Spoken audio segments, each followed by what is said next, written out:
Hey everybody, welcome. I hope you're all staying safe and making the best out of this pre-Christmas 2020 lockdown. Yeah, interesting times for everybody, I think. Once again, we three intellectual superpowers, and I use that sarcastically, at least for two of us. We got together to chat about reading versus watching. As always, this is just the jumping off point, and given the unedited nature of this project, we're prone to, and we welcome, diverging off onto tangents. I think some of the most interesting ideas and thoughts come from these seemingly random connections we make during discussions, and we have a few in here for you today. So, no housekeeping, no sponsors, just straight into it with the random think tank that is the TAFY Podcast. Thanks.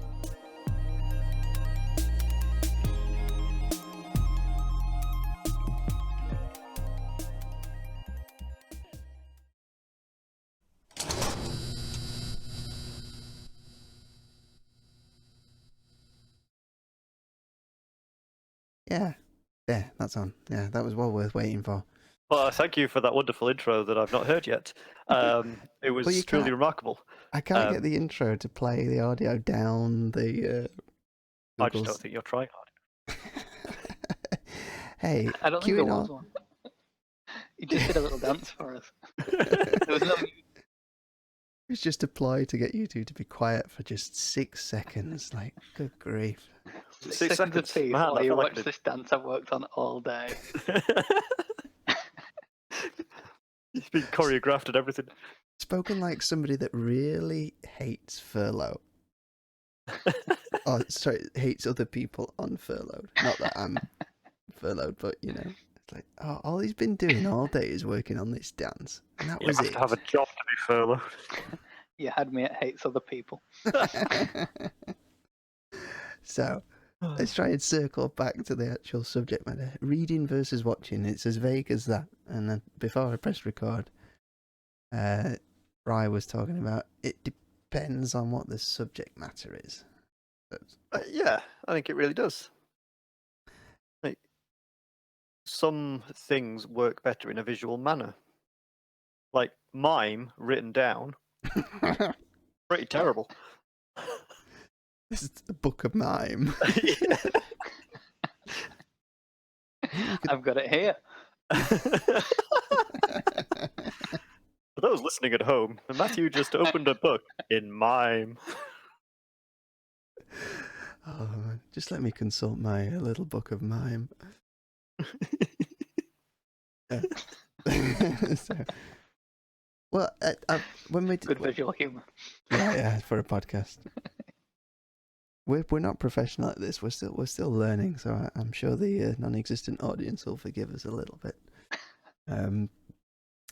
Well, when you talk about it depends on the subject matter. What are we talking about when in the verses? How would one would be better? I mean, are we talking pure entertainment value or? Yeah, okay. So I guess that this came about a couple of weeks ago, didn't it? When we were talking after we got off the subject of something else, we were talking about this, and I've got an idea in my head that I can't justify at all. That Never stopped you before. Reading is, and it's not going to stop me now. I'm just warning you. I'm not going to try.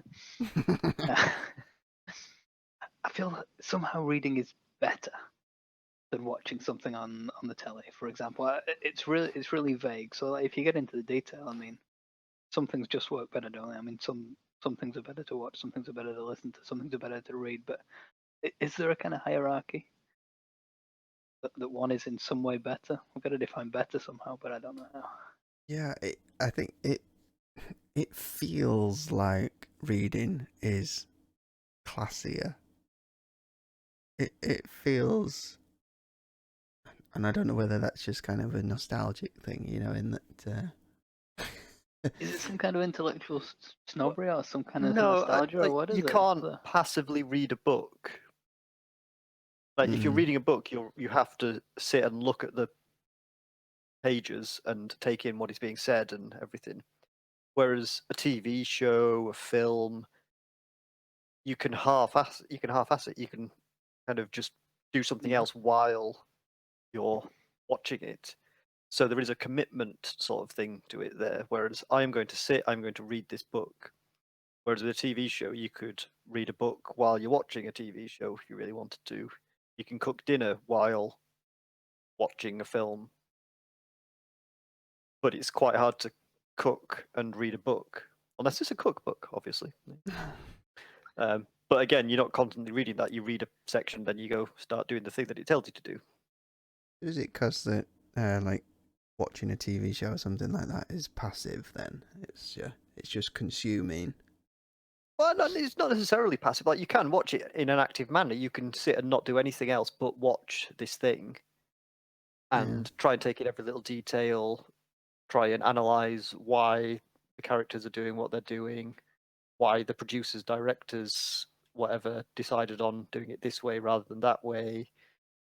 One of the things that's great about the cinema, isn't it? I mean, you can do it at home, but it's easier to do it at the cinema. They turn the lights down. People positively frown at you if you make noise or use your phone or talk or whatever. You're there to watch a film, and you give it some focus. Yeah. So I guess another way to look. I'm trying to think of something. The only one that springs to mind that I've read the book and listened to the series and seen the film is Hitchhikers. In the TV See, that's a really interesting one, though. I mean, that's because it was written differently for each and every one of them. Yeah.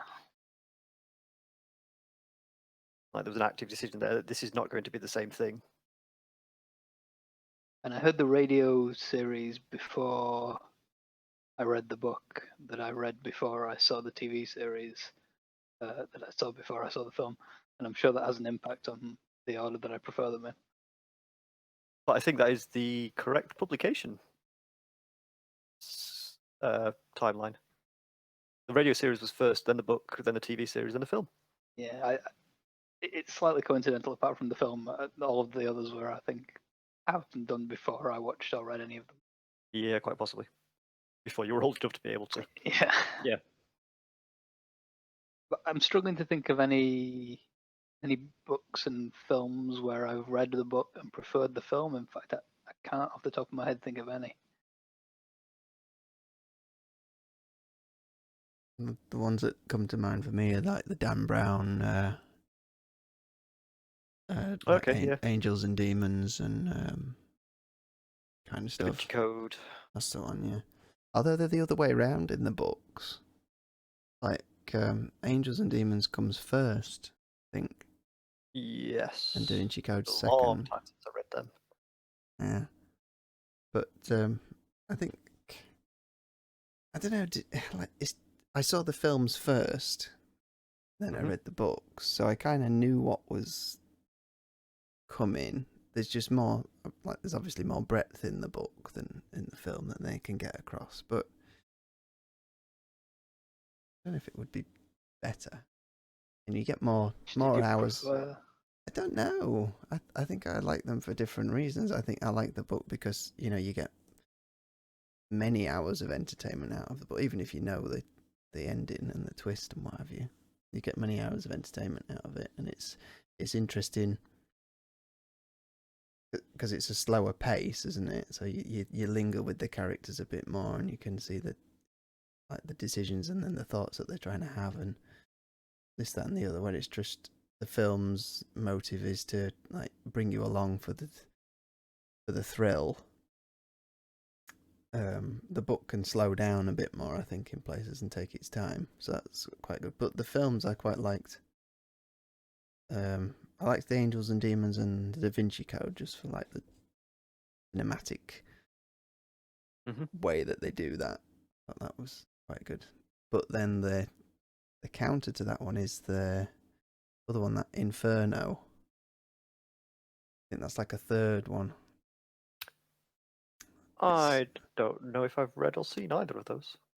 Inferno. I think it's the third film. There's a few books. There's It's like they're in the Vatican, aren't they? Is that one? I guess they're all in the Vatican with Da Vinci. Yeah, I was gonna say they the all involve Dan Brown, the but Vatican. it has Ewan McGregor. Oh, yeah, no, I have seen. No, I've seen the film. Inferno's like there's this. He wakes up in I hospital. Yeah, Can't remember. there's a virus going to be released. Yes, I have seen it. You can tell. Yeah. And The like, only one I've read is Da Vinci Code. I think I've seen the films. I don't want to give away. I don't want to give away anything, but the book is much better. But the thing is, I read the book first, and so it's like, and you can see where you're expecting something to happen in the film, and it doesn't, or and they completely rewrote the ending of the film. So the book ends in a certain way, and they've obviously taken the decision that we can't have that, because if we did that at the cinema, people would feel robbed. So it's a real please the people kind of ending, and it just feels so wrong. You feel like you've been robbed. Yeah. Well, it the opposite of what they wanted. It's the opposite, because it misses the whole point of the story, really. So I don't know. It was probably going back to what Ryan says. It depends what it is, but that's the same. Well, it's not the same story because they changed the ending, but it's the same story in two mediums. Mm.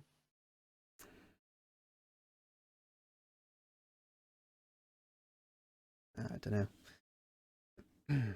I think the way things are written has to change depending on the format. Like, it'd be very weird in a film to have, and so they walked for many days across this country to find this being said aloud, sort of thing. Yeah. Like, you have to do a montage or show parts of the journey and everything.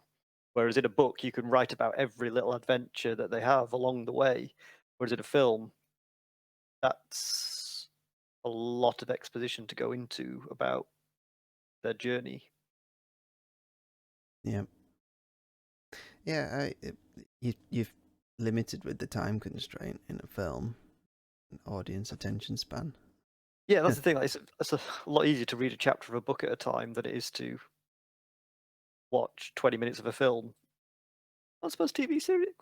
Yeah, I don't know. Because a lot of TV series that they're like, that they're sort of film-like in a way that I can't quite put to words, but they are like chapters of a film more than TV series. I don't know exactly what I mean by that,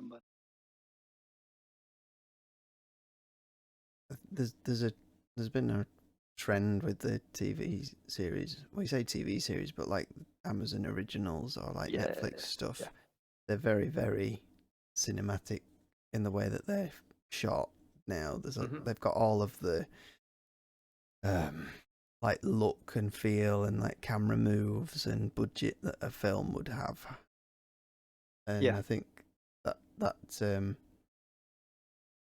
makes it more you invest more, like as a viewer in it, because it's like there's obviously been some care and attention put into this. So you kind of think, oh, this is done well, it must be important. So I think you bring that to it, but then, as you say, each episode is like a chapter of a book. In that there's an opener, and then there's like a cliffhanger, isn't there? Because they want you to come back to the next episode, and the author wants you to read the next chapter. The one that was really like that, though, I've just finished reading, is one of those David Baldacci ones. I don't know if you've seen that. I don't think I've ever read anything. Yeah, mixed opinions about it. It's he does the cliffhanger at the end of every chapter, and like it's one of those where there's like 100 chapters in the whole book. It's every switch of scene is a new chapter kind of thing, but he cliffhangers into every single one, and it's like, oh no. give me a reason to put this down. Mercy. Well, I don't know if we'll get very far kind of trying to debate reading versus watching in terms of preference, because as you, like Ryan said at the beginning, like it depends what it is. But are there any... even like people do have preferences. Like Yeah. Would you rather sit down and watch a film, or would you rather sit down and watch a book? I messed that up somewhere. I mean, that's kind of right. Yeah. Yeah, I'm gonna say that horrendous answer depends. Yeah, what mood I'm in. I'd rather at the end of. I had an idea that I'd try and read a book a week starting at the end of this week. For no particular reason. Yeah. At the end of a year, if I looked back and I had read 52 books, I would feel better about that than having watched. I really shudder to think how many hours of TV I'll have watched at the end of the same year. I mean, even if I read a book a week, I'll have watched more TV than I expect. But where does that feeling of like guilt almost come in from? Yeah. Like, is that just a almost- societal thing that watching TV is bad and lazy, reading a book is good and helpful? I don't know. I don't know. I feel like there's more to it than just being. I feel like there is something to it. Something about Like, reading is better. I But I as a really can't put a child, word on it. reading, I assume, is very important in developing the ability to read and Yeah. everything. And watching stuff is useful, right? There are lots of very educational stuff around, but building up on that ability to read. So is it then ingrained in us that reading is better?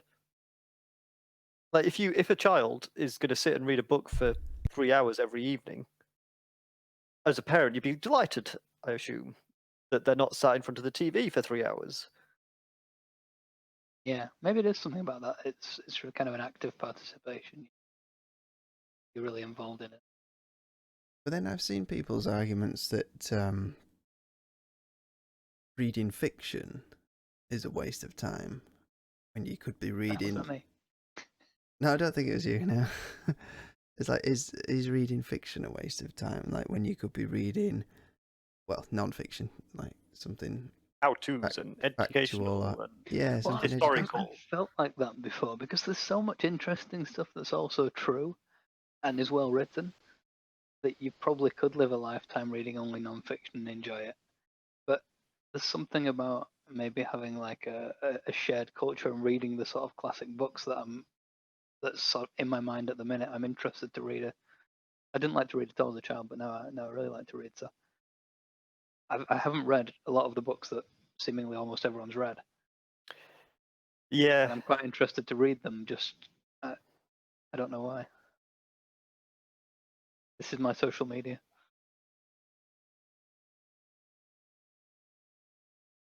Yeah, like as a kid, I used to read an enormous amount.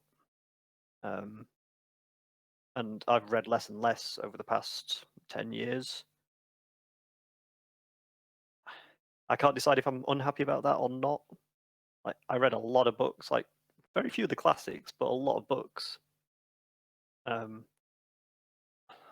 Possibly partly as an escapism from reality. And a lot of it, like, oh, this is fun. This is exciting. This is a world in which I don't belong, but neither does anybody else. So I kind of similar to Matt. Like I didn't read a huge amount younger. Like I read, but not a huge amount, and it's very very recently, past couple of years, really got into reading everything I can get my hands on. Particularly fiction. I can't read a non-fiction book cover to cover. Like I tend to dip in and out and find the bits that are interesting and relevant at the time, whatever I'm trying to do at the time. But with a novel or something like that, I can a couple of. It depends how tired I am. A couple of pages or even a couple of lines before I fall asleep, or a couple of chapters each night, and just keeps going along. But if there's been a couple of books when I've got into them, like I'll have it at the breakfast table, and then when the like one kid's at school and one kid's having a nap, you're like, I'll get it out and just sit and read it for a bit, just a bit of downtime kind of stuff. And you could say, yeah, you could put the TV on, and for those bits, and sometimes I do, but it feels like that would be more of a waste of time to put the TV on than to read. As you say, I don't know where this comes from. Is this cultural thing? But then you see, people have done research on like the benefits of reading. Reading in general, it wasn't specifically fiction, I don't think. Some of the studies actually were fiction based, and that they've come up with some benefits like it can help reduce the likelihood of like Alzheimer's and things if you read regularly. It keeps you cognitively sharper into older age. But then there's social development things that happen if you're reading fiction, because you put yourself into somebody else's shoes and see a world from a different perspective. And I thought, oh, that's interesting. But then you could get that with a film, or I could, watching a film, I can put myself in a perspective, which probably comes back to how invested you are in whatever how engaged you are in whatever you. It's been a really interesting couple of years, because I remember having conversations with you years ago where it's like, oh, of course you've read the book, haven't you? Yeah, okay, yeah, I'm sure it's much better. And now you're actually reading the books. I'm like, yeah, he's getting to see some of the the differences and how wildly different some adaptations are and how good books can be. Like, not to say that cinema is bad, I love cinema, but like books can be really damn good. Yeah, no, I've said this before. I think you two are my wisest friends, if not only friends, but we'll just gloss over that part. Because it seems as though eventually I come round to your way of thinking about things. I'm sorry. He wears you down. Seems so, yeah. But then we didn't really talk about listening to stuff. It feels like it gets neglected. It does by me anyway. I listen to the radio quite a bit, but not to other than the Archers, which I don't particularly like, but it just happens to be on a lot. I don't tend to listen to radio series. Or no, I don't listen fiction to the on radio at all these days. It's very hard to find a station that's actually listenable. Either all music or adverts or people talking about their personal issues. What you want is Radio 4. It's not, though. It's really not. Like this, there used to be. I don't know if there still used to be some good comedy stuff on there, but for the most part, Yeah, stuff like Just a Minute. There's some good stuff still. Now that I'm working from home, I leave it on in the background quite often, and if I tune into it, then I realise I've heard this before, and there's a lot of repeats, which always strikes me as kind of sinful when there's so much new stuff and people making original stuff. They could just give that a shot. I always listen to it on iPlayer. I don't care about the old people. But yeah, like audiobooks. Where do you stand on audiobooks? Yeah, I always feel like Audible is just a bit too expensive, which doesn't seem reasonable. It's basically the same price as getting Netflix or Prime, I think, to watch stuff. But you're listening to stuff, and somehow I feel like it's not worth the same money, but it costs the same money, and I just don't know when I'd do it. That's just a Yorkshire thing, I think. It's like Maybe. It's like the film, but without the picture, and they're charging me the same. Should be half price. I mean, there's not nothing there. It's like I don't get on with audiobooks. I've never tried audiobooks. I've listened. There's like a couple of podcasts that I've listened to in my lifetime, and I can kind of listen to if I'm doing like chores or something like that. I can do that, but I don't engage with listening as much as I do with like watching or reading. I don't know whether, because you get different people are different in the way that they they gravitate, don't they? There's some people that are very hyper visual, some people that are touchy feely. There's some people that are audible, and so. And like, because some people say, "Oh, I see what you're saying," and they're very visual. It's like, "Oh, I hear what you're saying." They're kind of more auditory kind of people. Or I feel. Read what you're saying. Yeah. I touch what you're saying. I feel what you're trying to say. Say that. Yeah. So I don't know whether it's linked to that because I know I'm very very visual. And a bit touchy feely on the side. Like, doesn't mean I like to watch myself touching things. In mirrors. Yeah. Moving on because I don't edit this. I don't know whether it's what I've done as a job involving listening to things. Like, I tend to focus more on how things sound than what's actually being said a lot of the time. Yeah, so like audiobooks I tend to phase out of, and I'm like, okay, yeah, that sounds alright, yeah. Oh, what did they say? We'll just skip back 10 minutes and try and figure it out. I'll just tune it out because, like, either visually something will be happening in front of me that is a stronger signal for me, and it just that takes most of my concentration, or like the inner thoughts inside my head are just so much louder. And it's like, no, I've just completely managed to blank everything else out, and I went off on a tangent in my own head. Audio doesn't get through to me that strong. I'm gonna try it again. I bought the other day. The camera's not what I thought it was. Oh, it's too dark in here. Oh yeah. It's a Doctor Who, which I think was adapted by Douglas Adams, someone else's story, and is read by someone else in telly. But I saw Doctor Who and Douglas Adams on the same thing, and I thought, oh, I'll enjoy that. So it had been in my Amazon basket for about a year, and it pops up at the top to say reduced. It was reduced by 3p, so I finally bought it.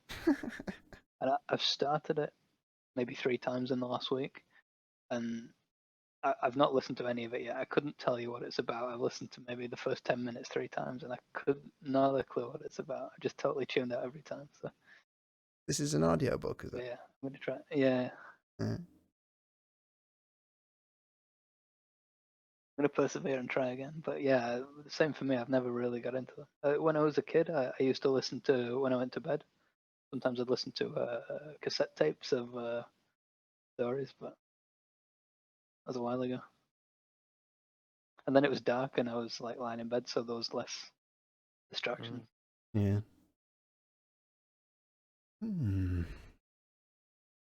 But if I don't know if there's any of the research been done, like it probably has. For people that do listen to audiobooks, do they get the same benefits as people that would read those books? I don't know, because it's obviously using different parts of your brain, isn't it, to do all of these things. Well, I don't know, because like obviously your ocular side of stuff is used for both watching and reading, but is it different parts of your brain that interprets text or converts images into text? One of the pieces I saw, somebody was saying when you read words like perfume, lavender, that kind of thing, it lights up the area of your brain that's responsible for smell. And also, what was the example? It was if you read so and so stroked the cat, it would light up different areas of your brain to so and so kicked the cat. Even though they're both motor responses, it still lights up different areas, things. And his argument was for reading, in that it stimulates lots of different areas of your brain. But I was like, well, wouldn't you get that from watching? It'd probably be a different area. Watching with Nailed it. Yeah. Problem solved. There's no description there in subtitles. It's just dialogue. Well, unless you've got audio description. Oh, true, yeah. Do they subtitle the audio description? I don't know. Surely. I don't know. That could be seriously confusing. It's remarkable how you can read subtitles and watch a film, and I certainly feel like I don't even notice that I'm reading them after a while. Like I still think I'm watching Yeah. what's going on. You must lose something, but I don't really feel like it. I can't stand subtitles. Really. If they're on, I have Occasionally to. there's something that's worth watching, and it's not in a language I understand, and Yeah. dubbing's horrendous. I don't think. Oh they do that yeah. anymore, Well, some dubbing is horrendous. Like, so things like the Girl with the Dragon Tattoo series. Oh yeah, I can't watch the English dubbing or listen to. It just feels completely disassociated with everything. Mm. I have watched those with the subtitles, not the dubbed ones with the subtitles. So yeah, that's good. I just generally can't get along with subtitles because I end up just reading them.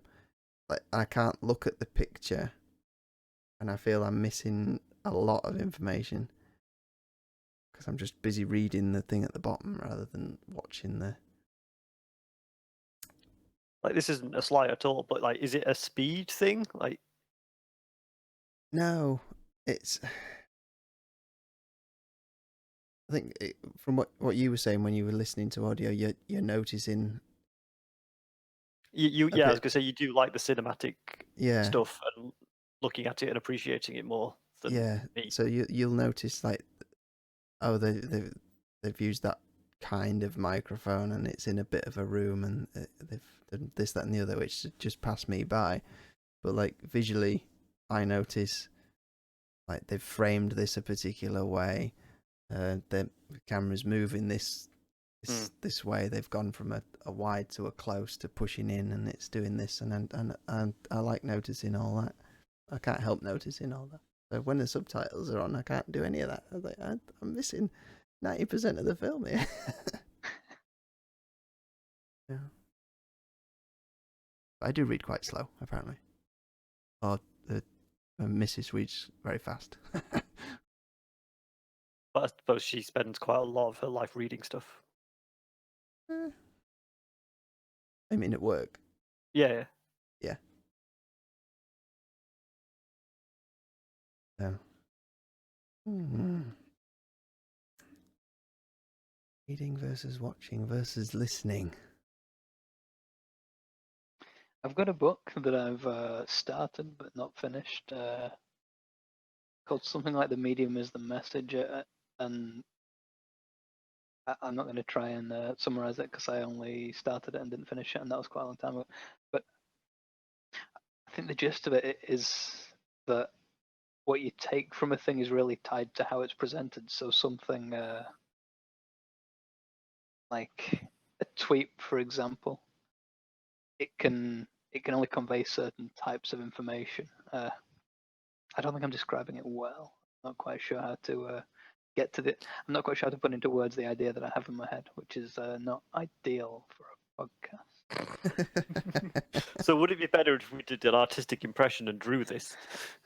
Could podcast. I mime it to you? I'm gonna read the book and tell you about it next week. No, it was pretty dull. Now, Jack, I want you to watch the film, and I'll listen to the audiobook. Climax. Well, I had a thought. When you talking about reading versus watching. Oh, well done. And how I assumed Matt had finished. Yeah, I was mocking you for having a thought. You're mocking me having a thought. Cheers. It happens. I was congratulating you, but in a mocking way. I lost it now. Thanks very much. No, never even had it. Sorry, just rewind 30 seconds. Reading versus watching. Go back a page. I don't know why I have anybody on. I could just do this all on my own. reading versus watching, we're talking about when it's a film adaptation of like a book, and like it's trimmed down and it has to fit to time, and they focus on what they consider to be the main parts of it. One thing that I do read is screenplays, and like Tarantino screenplays quite a lot of, because he tends to write them in a bit more of they're a bit more novel kind of way that he does it. It's just a different format. His descriptions are quite interesting and big, and it doesn't leave a lot of room because he's directing it as he knows who he's writing it for, basically.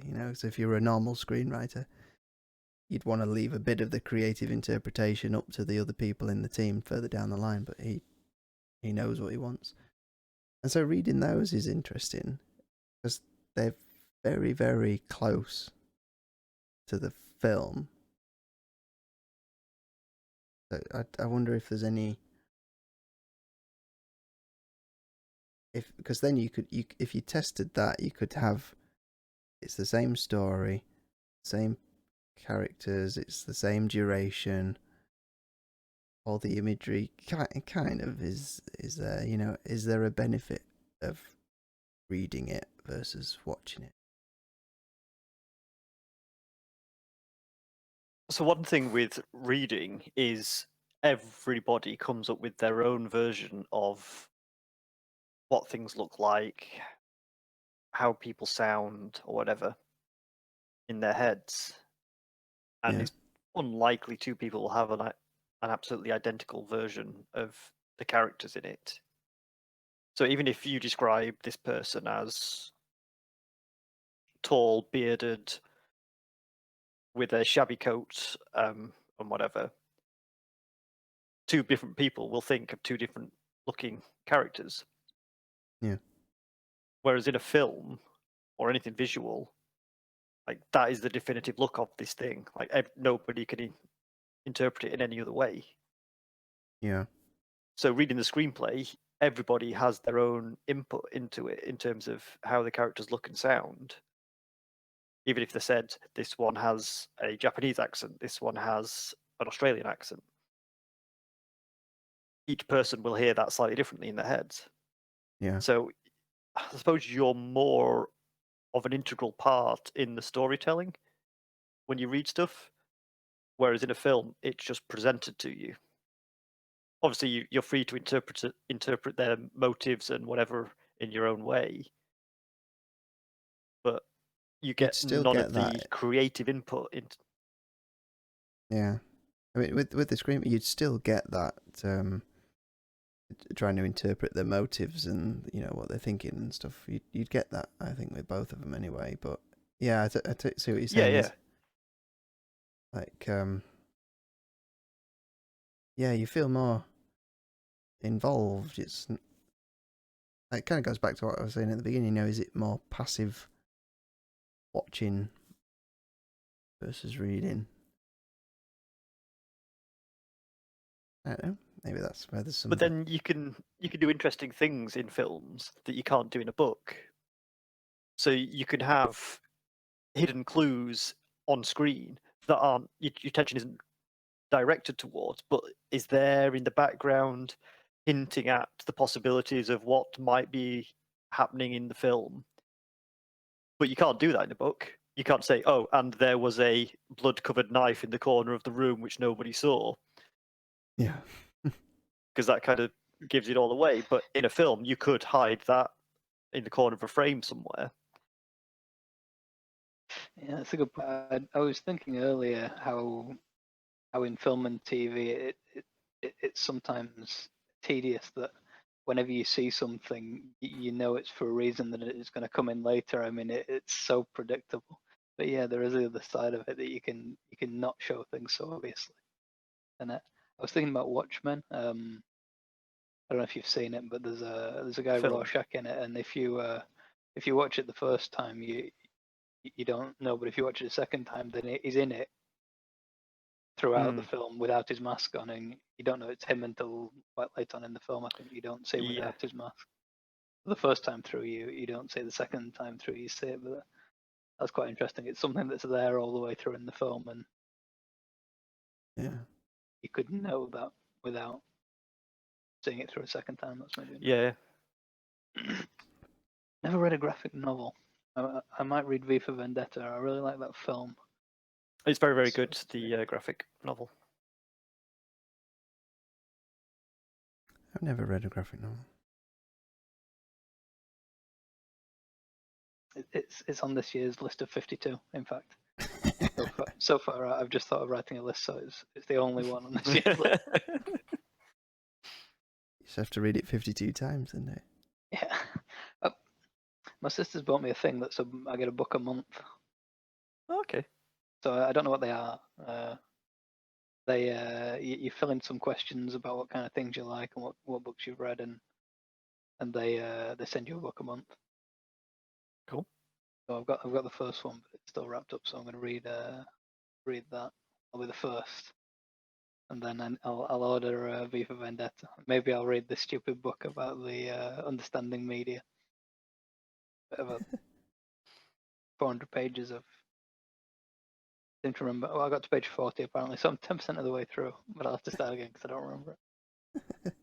I can tell you it was the 13th of June 2016 when I started it, because that's the train ticket I used as a bookmark.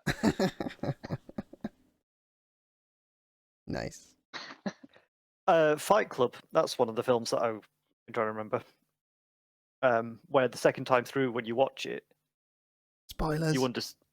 you understand what's happening. Whereas if you wrote that in is there a book of that? I don't know, but how would you write that plot twist? I'm sure it's been done. I feel like you could, but Yeah. Sure it's been done.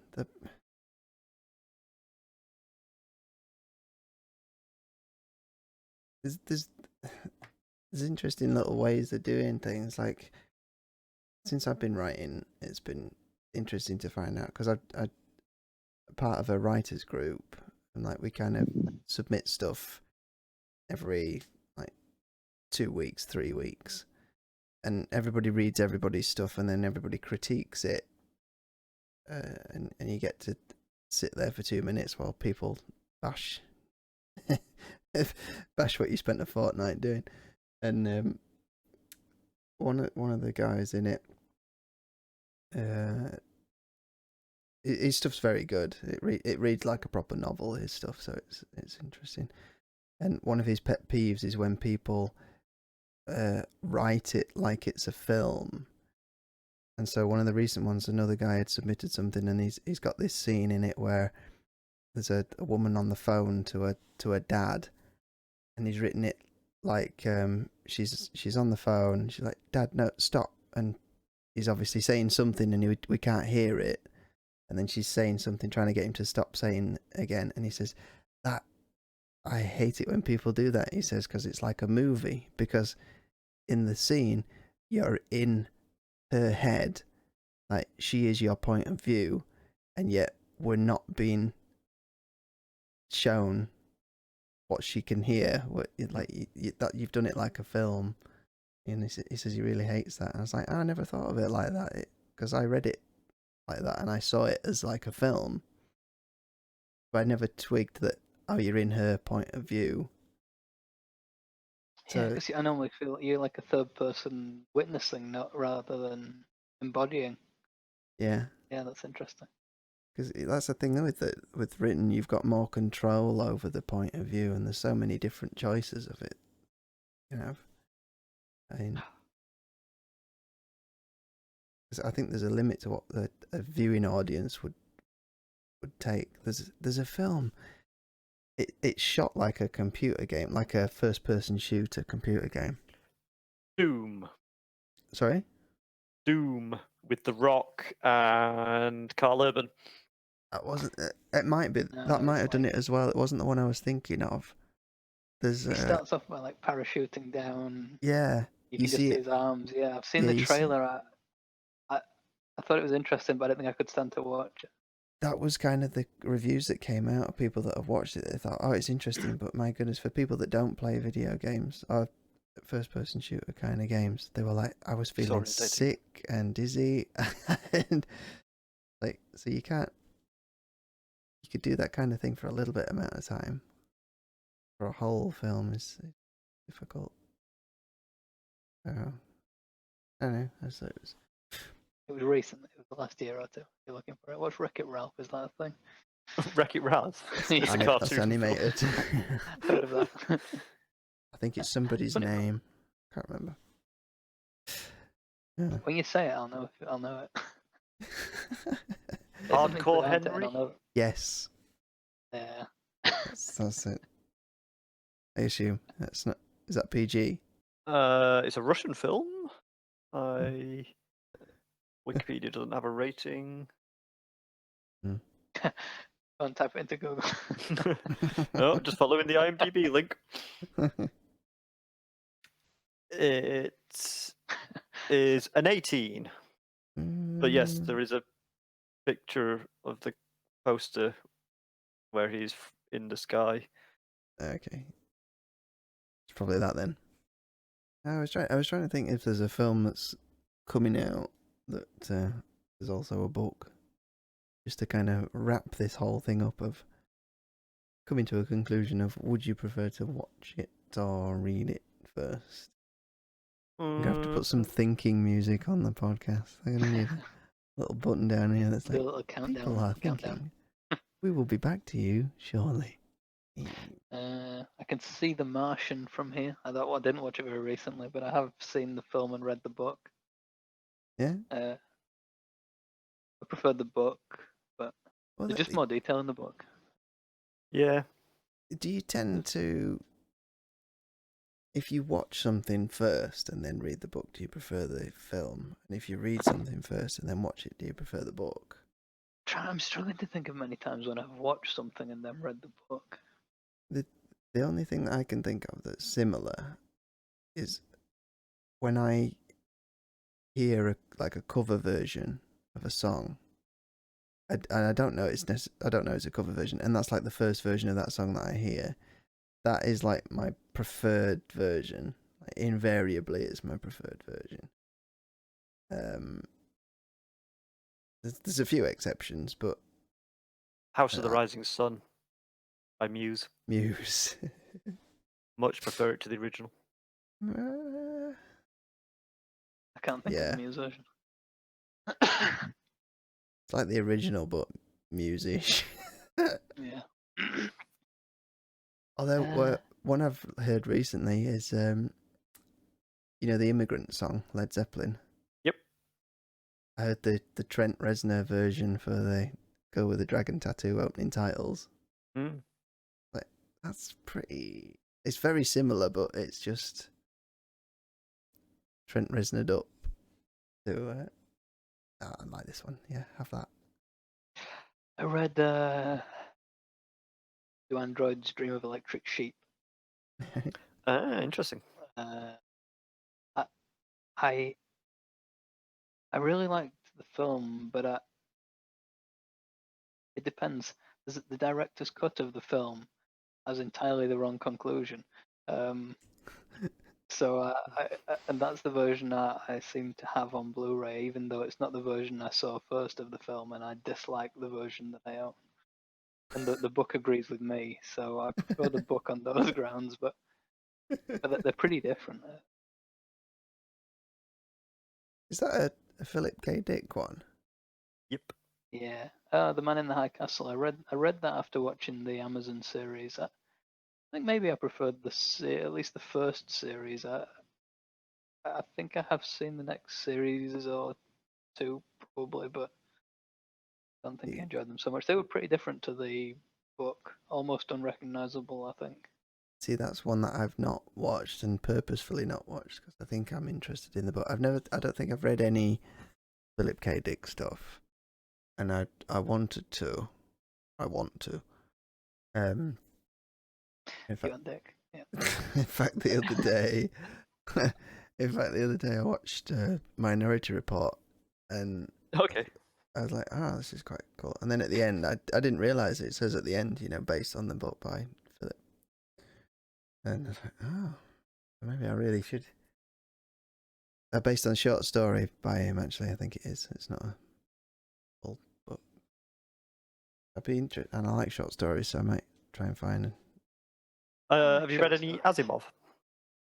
No, again, that's... But I'm fairly sure that it's easy to find lots of short stories by him, if not free, then very, very cheap.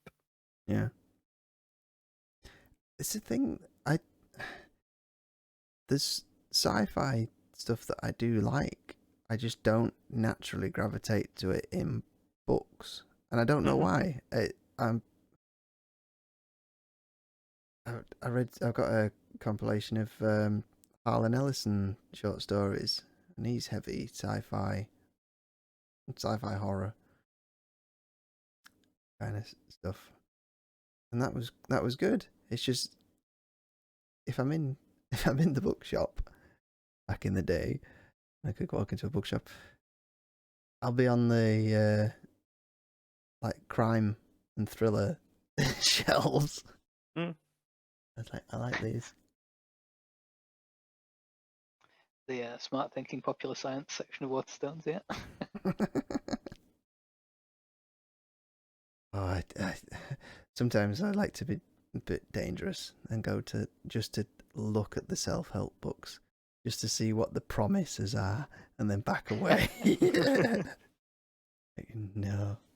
You could be 20 years younger and 50 kilograms lighter. Yep.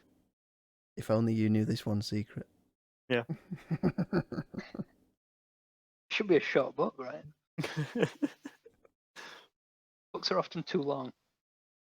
I think that's one of the things I like about short stories. Often a short story has just as much of the concept is there. Other books might spread out to a whole book, but I've got like just as much information and an idea from it as I would have done, but it's condensed. Like... You want to go to the study section then and get like the Cliff Notes. PhD thesis. Yeah. But yeah, no, I have a real issue with world building. I love it. Quite often I'll get to the end of a book or a TV series or a film or whatever. I'm like, yeah, but what about this bit of it? Like, how does that all fit in with everything? Tell me more. Why is there not any more about this? You've missed a trick there. You definitely have a preference for the start of the story when everything's being built up. I always like that bit, and then it's disappointing. It's a bit like, I think that's why the first series and the first bit of the introductions of all the people and all the stuff, I always enjoy that bit, and then kind of get bored of it. Or they try and develop their characters. That we care. I used to read a lot of Star Wars novels when I was younger. And the beauty was that it was just a never-ending supply of new stories. So like, you constantly got that this is a new character, this is what they've done, this is where they've come from. And then they were relatively short books, so then you pick up another one, it's a completely new set of characters based in the same world, and like they've interacted with the other characters and stuff, but you're constantly learning about new people and new places and everything. So yeah, I get that. Makes me think of George R.R. Martin stuff. I've not the only one of his I've ventured into is that Tough Voyaging. Mm-hmm. I've not read that one, but yeah. That's got it literal, here's a world, moves from one world to another world. Here's the situation they're in, and why it's happened, and where they're going from here, and how he solves it, and then he goes to another one, and then he has to come back later on, and something's changed, it's not worked out quite. There's a lot of that. I reach a point with that. I'm going to be completely opposite you two and be like, like some of my favourite short stories are set in one room. Nobody enters or leaves for the entire scene. Not necessarily one room stuff, but what's his name? Raymond Carver.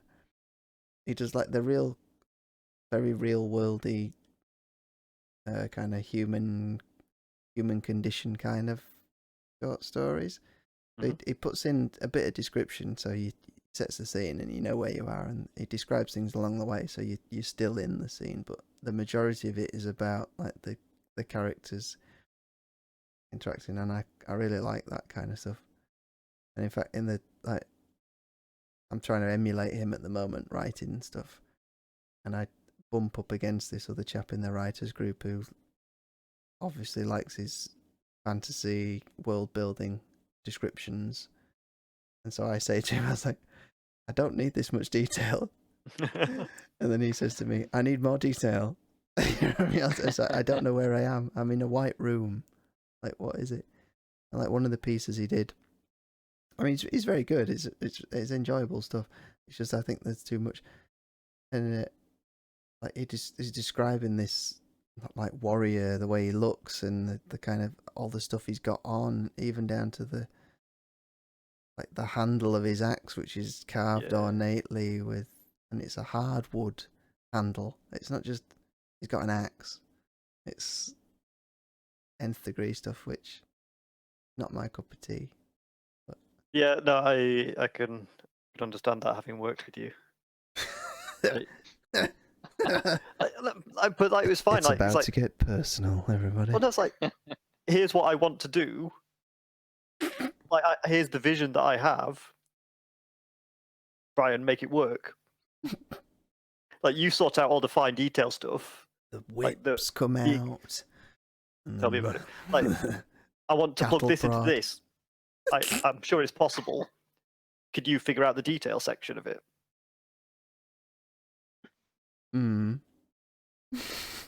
So I can totally understand why, like, it makes sense that you prefer that sort of. I think that's writing style. I think that's a bit different, though. I think when working, it's like I'm going to leave this to the expert because he knows what he's doing, and I have not got a clue. Like, this is what needs to happen. Is there a way of doing it? No, but like I struggle with that kind of overarching vision stuff. Like, I get stuck in the nitty gritty. I can do. So I love all the little too. details. I love all the little details about everything and how. Yeah. But then, if someone said, "Oh, and like here's just an overarching plot theme for this thing," I'm like, "Oh, well, is that all we get?" Oh, okay. That's interesting. I could totally take the overarching. You can skip almost all the detail.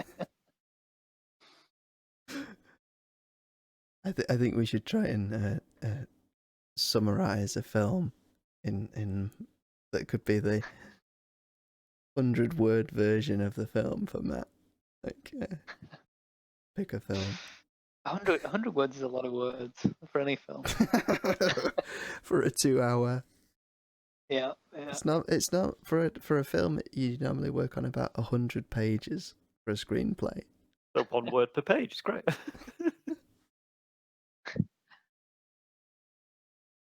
I don't know. Think of a film. I feel like 100 words. This isn't.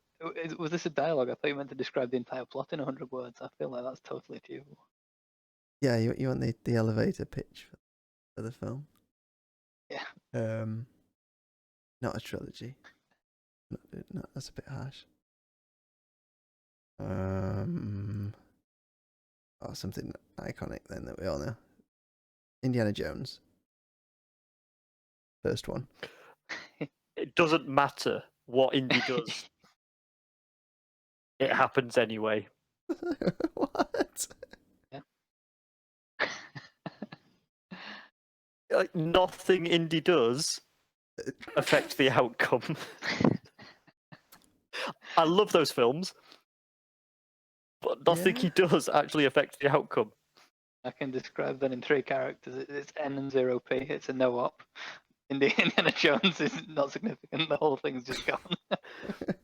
So is the first one the arc?